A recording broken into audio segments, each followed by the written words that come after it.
तो hello everyone, स्वागत है आप सभी का हमारे यूट्यूब चैनल पर। तो कैसे हैं दोस्त? उम्मीद अच्छे होंगे, स्वस्थ होंगे और अच्छे से पढ़ाई कर रहे होंगे। तो आज बहुत दिनों के बाद आपकी क्लास हो रही है, ठीक है। तो आज के हम सेशन में जानने वाले हैं बाबू, क्या शुद्ध आवर्ती दशमलव भिन्न, ठीक है। तो सबसे पहले आप जानिए कि शुद्ध आवर्ती दशमलव भिन्न होता क्या है। तो देखिए बाबू, शुद्ध आवर्ती दशमलव भिन्न तो वैसा भिन्न जिसमें दशमलव बिंदु के बाद अंकों की पुनरावृत्ति होती है, उसे हम शुद्ध दशमलव आवर्ती कहते हैं, ठीक है। यानी कि दशमलव बिंदु के बाद क्या होती है? संख्यों की पुनरावृत्ति। पुनरावृत्ति करने का मतलब कि अंक का रिपीटेशन होता है, अंक बार बार आते हैं, उसे ही हम पुनरावृत्ति कहते हैं, ठीक है।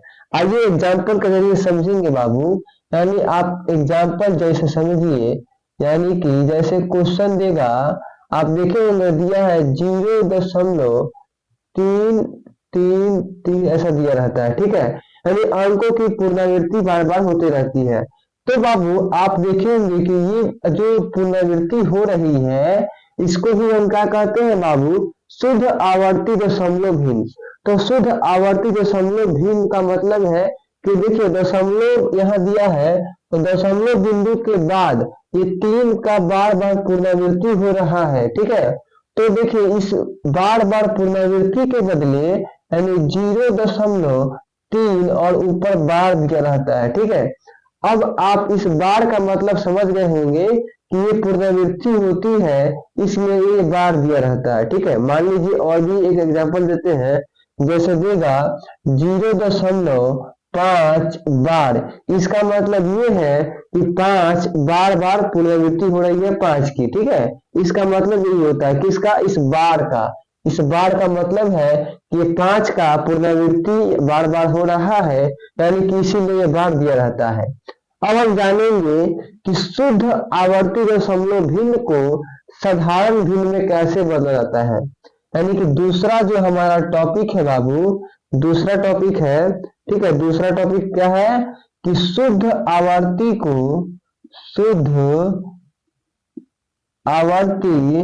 दशमलव भिन्न को शुद्ध आवर्ती दशमलव भिन्न को बाबू भिन्न को साधारण भिन्न में बदलना, साधारण भिन्न में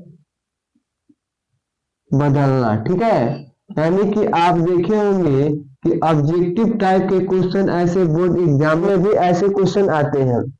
जैसे बाबू आपको क्वेश्चन देगा कि 0.6 बार, ठीक है, और इसको कहेगा यानी ये शुद्ध आवर्ती दशमलव भिन्न है। ये क्या है बाबू? तो ये है शुद्ध आवर्ती दशमलव भिन्न, और इसको आपको साधारण भिन्न में बदलना है। तो इसके कुछ कायदे कानून है, तो इसके नियम है, तो उसके जरिए ही आप इसको साधारण भिन्न में बदल सकते हैं। आइए इसको हम साधारण भिन्न में बदलते हैं। सबसे पहले देखिए, आपको करना ये है कि आपको दशमलव हटाकर और बार हटाकर इस संख्या को लिख देना है। यानी आप दशमलव हटाकर लिखेंगे तो 0.6 हो जाएगा। तो देखिए किसी भी संख्या के पहले अगर 0 रहता है तो उसका कोई महत्व नहीं होता है, ये आपको पता होगा, ठीक है। तो हम 0 को नहीं भी लिख सकते हैं, केवल 6 को आप लिख सकते हैं। और देखिए बट्टे, अब जिस संख्या पर यानी जितना संख्या पर बार रहेगा उतना नीचे 9 लिख देना है। यानी एक संख्या पर बार है तो यहाँ हम 1 लिख दिए, तो यही इसका हो जाएगा आंसर। यानी कि ये हो गया इसका साधारण भिन्न, ठीक है बाबू। क्या हो गया इसका? साधारण भिन्न हो गया। यानी कि शुद्ध आवर्ती भिन्न से हमने इसको साधारण भिन्न में बदल दिया। आइए दूसरा क्वेश्चन देखते हैं। जैसे क्वेश्चन दूसरा देगा कि 0.10 बार, ठीक है, इसको कहेगा कि आप इसको साधारण भिन्न में बदलिए। तो क्या करेंगे आप? देखिए बाबू, करना कुछ नहीं है, सबसे पहले आपको दशमलव हटाकर संख्या को लिख देना है, यानी कि सिंपल में। यानी कि देखिए 0.10 हो जाएगा। तो हमने बताया कि 0 यानी कि किसी भी संख्या के पहले 0 रहता है तो उसका कोई महत्व नहीं होता है, इसलिए हम 0 को हटा देंगे और बटे में अब जितना संख्या पर बार रहेगा उतना नीचे 9 लिखेंगे, यानी 2 संख्या पर बार है तो 2 9 हो जाएगा, यही इसका क्या हो जाएगा, साधारण भिन्न हो जाएगा। तो आई होप ये आपको समझ में आया होगा। अब अगला जो टॉपिक है हमारा वो है बाबू मिश्रित आवर्ती दशमलव भिन्न। तो चलिए मिश्रित आवर्ती दशमलव भिन्न को हम पढ़ते हैं। तो आइए बाबू अब हम जानते हैं मिश्रित आवर्ती दशमलव भिन्न के बारे में। सबसे पहले हमने जाना शुद्ध आवर्ती दशमलव भिन्न के बारे में, और दूसरा टॉपिक हमने पढ़ा कि शुद्ध आवर्ती दशमलव भिन्न को साधारण भिन्न में कैसे बदला जाता है।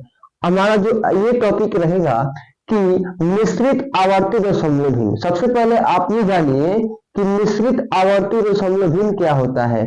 तो देखिए वैसा भिन्न जिसमें दशमलव बिंदु के बाद कुछ संख्यों की पुनरावृत्ति होती है तो कुछ संख्यों की पुनरावृत्ति नहीं होती है, उसे हम मिश्रित आवर्ती दशमलव भिन्न कहते हैं।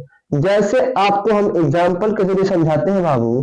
मान लीजिए एग्जाम्पल दिया है, ठीक है, परिभाषा तो हम आपको लिखा दिए कि वैसा भिन्न जिसमें दशमलव बिंदु के बाद कुछ संख्यों की पुनरावृत्ति होती है तो कुछ संख्यों की पुनरावृत्ति नहीं होती है। एग्जाम्पल आप समझिएगा। मान लीजिए बाबू दिया है 0.346464, ठीक है।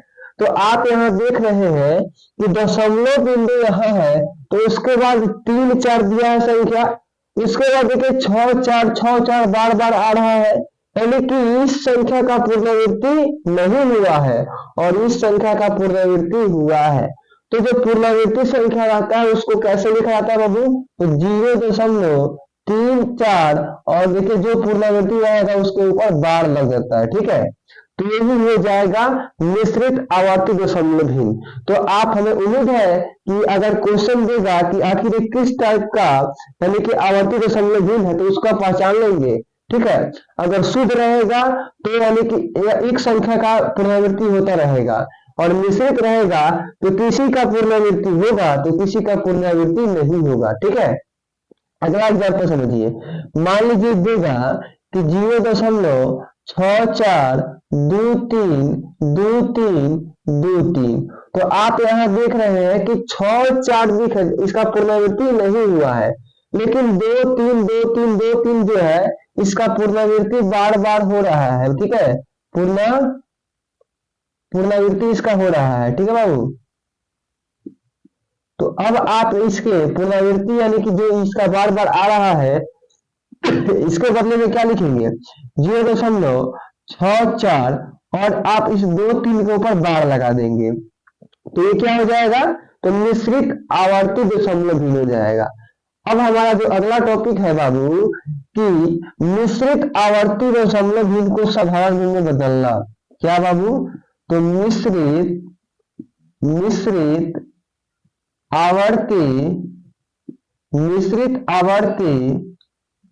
दशमलव भिन्न को मिश्रित आवर्ती दशमलव भिन्न को क्या बाबू, साधारण भिन्न में बदलना। साधारण भिन्न में बदलना। तो जिस प्रकार से उसमें हमने पढ़ा कि शुद्ध आवर्ती दशमलव भिन्न को कैसे साधारण भिन्न में बदला जाता है, सेम उसी प्रकार से हम ये जानेंगे कि मिश्रित आवर्ती दशमलव भिन्न को साधारण भिन्न में कैसे बदलेंगे। तो इसके भी कुछ नियम और कानून है, तो आइए हम जानते हैं। देखिए बाबू, मान लीजिए अगर यही सपोज दैट यही अगर क्वेश्चन हम लेते हैं यानी कि 0.64 और 2 3 दिया है और ये जो है मिश्रित आवर्ती दशमलव भिन्न है और इसका कुछ साधारण भिन्न में बदलना है, तो करना ये है कि आपको सबसे पहले दशमलव यहाँ दिया है तो दशमलव और बार को हटाकर आप इसे लिखिए सिंपल में, यानी कि लिखेंगे, मान लो हमने लिख दिया 0 64 23, ठीक है। तो देखिए किसी भी संख्या का पहले 0 का कोई महत्व नहीं होता, इसलिए हम 0 को मिटा देते हैं बाबू। अब आप देखिए बटा लिखिए, बटा, ठीक है। अब देखिए कितना संख्या पर बाबू बार है, 2 संख्या पर, तो नीचे 2 को हम 9 लिखेंगे, ठीक है।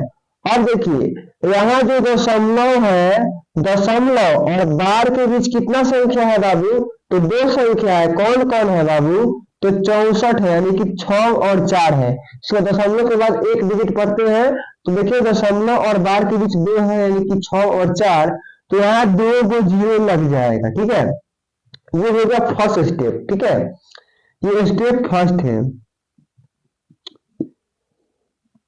अब दूसरा स्टेप देखिए बाबू, दूसरा स्टेप में करना ये है कि जो आप लिखे हैं ना यहाँ 64 और 23, ठीक है, माइनस करना है आपको। यानी कि देखिए दशमलव और बार के बीच जो संख्या बच गया है उसको आपको माइनस कर देना है, यानी कि 64 माइनस कर देना है, ठीक है। और बटे में क्या है?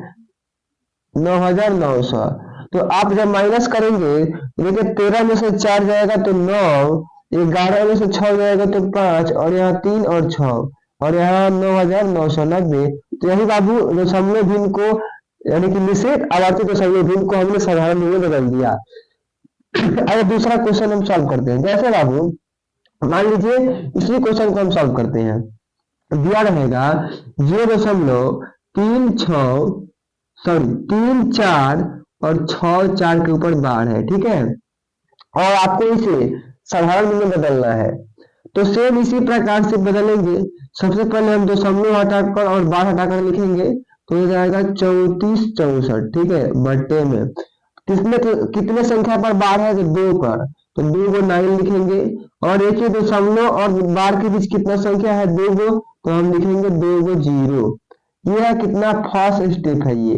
दूसरा स्टेप में क्या करना है बाबू? तो दूसरा स्टेप में आपको करना ये है कि दशमलव और बार के बीच जितना संख्या रहेगा उसको आपको घटा देना है।